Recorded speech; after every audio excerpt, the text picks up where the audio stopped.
लोणार तालुक्यातील खळेगाव येथील शेतरस्त्याचा प्रश्न गेल्या 2 वर्षापासून प्रलंबित असून त्यामुळे शेतकरी अडचणीत सापडले आहेत. नंबरधुऱ्याचा शेतरस्ता अडवण्यात आल्यामुळे शेतकऱ्यांना शेतात जाण्यास कोणताही मार्ग उरलेला नाही.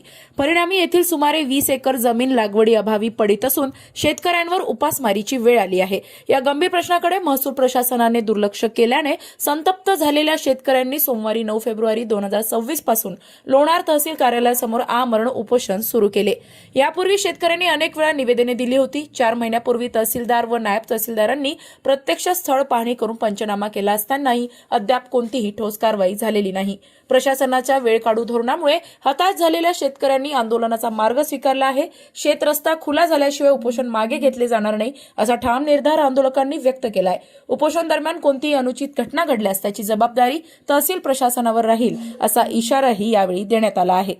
या आमरण उपोषणात भगवान लक्ष्मण सानप, माधव नारायण सानप, गणेश कुंडलिक वायाळ, संतोष भीमराव सानप, अनिल विठोबा सरदार, गजानन अर्जुन सानप, पवन कारभारी सानप व कैकई श्रीराम सानप हे शेतकरी सहभागी झाले आहेत. या आंदोलनामुळे तालुक्यात खळबळ उडाली असून प्रशासनाच्या निर्णयाकडे सर्वांचे लक्ष लागले आहे. अशाच महत्त्वपूर्ण बातम्यांच्या अपडेटसाठी अजिंक्य भारत न्यूजच्या पेजला फॉलो करा आणि सबस्क्राईब करा. Thank you for watching.